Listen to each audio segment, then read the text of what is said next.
Everyone assumes something went wrong. Maybe the marriage failed. Maybe he never found the right woman. Maybe the kids grew up and the house went quiet, and now here he is, eating dinner over the sink, keeping the television on for company, waiting for a life that never quite arrived. That is the story people expect.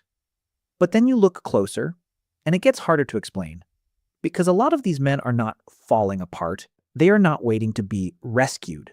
They are not secretly hoping someone moves in and finally fixes their curtains, their diet, and the fact that they own 7 flashlights but somehow no matching towels. Many of them are doing something that still feels strange by the old rules. They are peaceful. And that difference between a man who is broken and a man who is settled matters more than most people think. Because this is not loneliness. This is a generation that was quietly trained for solitude long before anyone called it a lifestyle. Somewhere right now, a Gen X man named David is having the best Saturday morning he has had all week. Coffee made exactly the way he likes it. No one has moved the mug he always uses. No one has started a conversation before his brain has finished loading. The house is quiet. There is a book on the table that has been waiting for 2 months for this weekend. Nobody needs anything from him for the next several hours. And he knows it. There is a specific kind of peace in that knowledge that is very hard to explain to someone who has never had to fight for it. David lives alone, and people keep feeling sorry for him. He notices this slightly lowered voice when someone asks if he is seeing anyone, the pause after he says no, the little tilt of the head that means, oh, that's sad. He used to be irritated by it. Now he mostly finds it interesting. Because the life people are imagining for him is not the life he is living. They imagine a waiting room, and he experiences a workshop. To understand how he got here, you have to understand where he came from. Generation X, born between 1965 and 1980, currently mid-40s to late 50s. They arrived after the boomers and before the millennials, and spent most of their lives being culturally overlooked.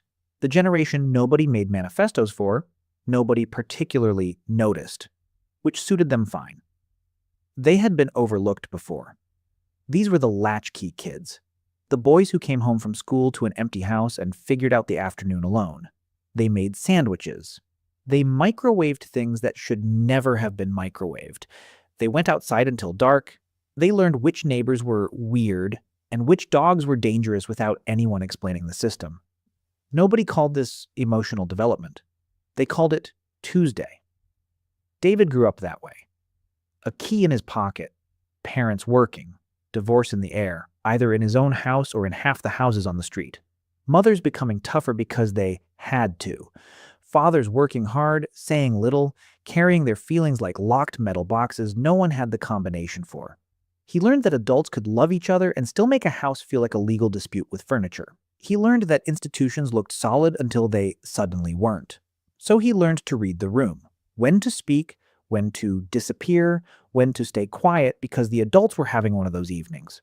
But here is the part that gets missed when people describe latchkey childhoods as purely a deficit.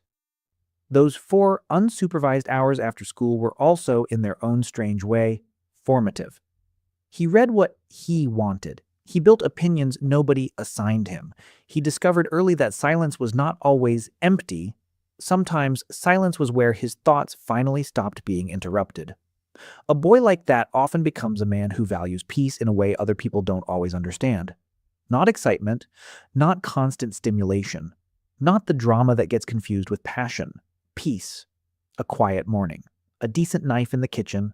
A Saturday where nobody has volunteered him for brunch with people he barely remembers. For a man who grew up learning to read emotional weather and stay out of its path, a house that asks nothing from him is not emptiness. It is the prize. And that training never left, it just aged into something very specific. By the time David was a man, he had a clear set of instructions from the generations before him. Find a good woman. Get married. Build a home. Provide. Keep going. If you are unhappy, work harder. The problem was that Gen X men came of age right when the world started rewriting all the lines at once. Women were becoming more independent, which was good and necessary. But the old bargain changed faster than anyone could explain. Men were still expected to provide and protect, but also to be emotionally available. Ambitious but not absent, strong but not controlling, modern when required, traditional when convenient, and somehow know which version was needed before breakfast. So a lot of them went looking for what you might call the impossible woman, the unicorn. Not literally, though after a few failed relationships, the horn might have helped with the paperwork. The unicorn was the woman who would understand his need for space but never feel neglected. Independent but still wanting him in the old ways. Modern but not exhausting. Low drama, warm, and completely fine with the fact that sometimes he needed 6 hours alone to fix something. Read about a war that ended 70 years ago, or stare into the middle distance like a man buffering. To be fair, women had impossible lists too. Everybody was shopping for someone assembled in a laboratory by a committee of their private wounds. So David did what he was supposed to do. He dated. He tried. Maybe even married. Maybe he bought the house, had the children, hosted the holidays, smiled in the photos, and tried to become the man the culture said would finally be respected. And then reality arrived. The marriage was harder than anyone admitted beforehand. Some men were not good husbands, and they know it. Some were decent men married to someone equally exhausted, both performing a life that had stopped fitting. Some were betrayed. Some simply woke up one day and realized the home had become a place where two people were managing disappointment in the same building and calling it life. When the marriage ended, it didn't feel like a breakup. For many men, it felt like being processed by an institution. Lawyers, courtrooms, custody calendars, asset division, support payments.